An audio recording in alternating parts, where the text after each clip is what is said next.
When David invited the rain-soaked homeless man into his barbershop that evening, he intended only to give him a free haircut and a place to stay. As he slowly began to notice strange scars on the man's scalp, he never thought that his act of kindness would change two lives forever. An unexpected visit from the gallery owner a few weeks later left David speechless. The small bell above the door of Precision Cuts Barbershop chimed as the last customer of the day left. David sighed with satisfaction as he swept hair clippings from the floor. His barbershop sat on a corner in one of the busier neighborhoods in the city, and through his large front windows, he had a perfect view of the small park across the street. For months now, David had noticed the same homeless man sitting on the same bench. There was something different about him. While his clothes were worn and his hair wildly unkempt, he carried himself with a quiet dignity. He never panhandled or bothered anyone. Instead, he simply sat, sometimes staring at his hands, sometimes watching people pass by.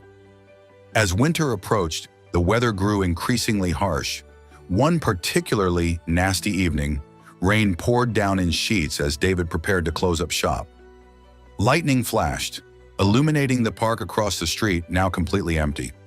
David turned the sign on his door to closed and was counting the day's earnings when a movement outside caught his eye. The homeless man was huddled under the awning of the barbershop, shivering, his thin jacket soaked through. David hesitated only for a moment before opening the door. He called out to the man, asking if he wanted to come inside and dry off. The man looked up, surprised by the offer, water dripping from his matted beard. After a moment's hesitation, he nodded and followed David inside. Once in the warmth of the shop, David handed him a clean towel and put on a pot of coffee. The homeless man awkwardly introduced himself as Raymond, his voice rough from disuse. David pointed to his barber chair and offered Raymond a free haircut. The offer seemed to startle Raymond. He ran his hand through his tangled hair, as if suddenly aware of its condition. After a long pause, he nodded again and cautiously settled into the chair, his body tense. Months of neglect had left Raymond's hair matted and overgrown. His beard had grown wild, hiding much of his face. David started with a gentle comb-through, working patiently through the tangles. As he worked, David noticed something unusual. Each time the comb touched certain areas near Raymond's temples and the back of his head, Raymond would flinch or grimace. Looking closer, David could see thin, jagged scars running along his hairline. They weren't immediately visible beneath the massive hair, but to a trained eye like David's, they told a story of some past trauma. David adjusted his approach, becoming even more gentle around those areas. He didn't pry or ask questions. The transformation gradually took shape. As layers of hair fell away, Raymond's features emerged: high cheekbones, a strong jawline, intelligent eyes that seemed to hold a depth of experience. Even with his worn clothes and weary expression, there was something undeniably striking about the man. When David finished trimming the beard and styling what remained of Raymond's hair, he spun the chair around to face the mirror. Raymond stared at his reflection, seemingly stunned by the change. He touched his face like he was reacquainting himself with an old friend. Something flashed in Raymond's eyes. Recognition, perhaps, or memory. He thanked David quietly, his voice steadier than before. As he stood to leave, he promised to return someday to repay the kindness. David smiled politely, not expecting to see him again. The weeks passed and winter settled firmly over the city. David didn't see Raymond in the park anymore. Then one Tuesday afternoon, nearly a month later, the bell above the door chimed.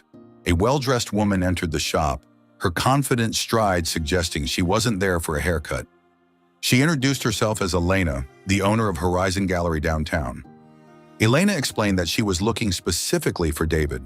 She told him that an artist had specifically mentioned him, describing him as a skilled and kind barber who had helped him when he needed it most. When he asked for the artist's name, Elena reached into her bag and pulled out a newspaper. She unfolded it to reveal an art section featuring a headline about a major exhibition opening. Elena pointed to a photograph accompanying the article. There, standing next to an intricate sculpture made of twisted metal pieces, was a clean-shaven, well-dressed man. It took David a moment to recognize him without the beard and disheveled hair, but those eyes were unmistakable. It was Raymond. David leaned closer, reading the caption below the photo. Raymond Mercer returns to the art world after 7-year absence. The name struck a chord in David's memory. Raymond Mercer, the sculptor who had taken the art world by storm a decade ago with his innovative work. The same Raymond Mercer who had mysteriously vanished from public life 7 years ago, at the height of his career. Elena filled in the gaps of the story. 7 years ago, Raymond had suffered a traumatic brain injury in a car accident. The surgery saved his life, but left him with severe migraines triggered by noise and crowds. Unable to create art or handle the sensory overload of his former life, Raymond had withdrawn from society. Over time, Raymond lost his studio, his home, and eventually found himself living on the streets. The noise of the city tortured him, but he'd found relative peace in the small park across from David's shop. Elena explained that Raymond's new exhibition, his first in 7 years, was titled Second Chances. The centerpiece was a sculpture of a hand gently holding a lock of hair. In the exhibition catalog, the piece was dedicated to the kind barber who helped me see myself again. Raymond had told Elena how David's careful attention around his surgical scars had been the first touch of human kindness he'd experienced in years.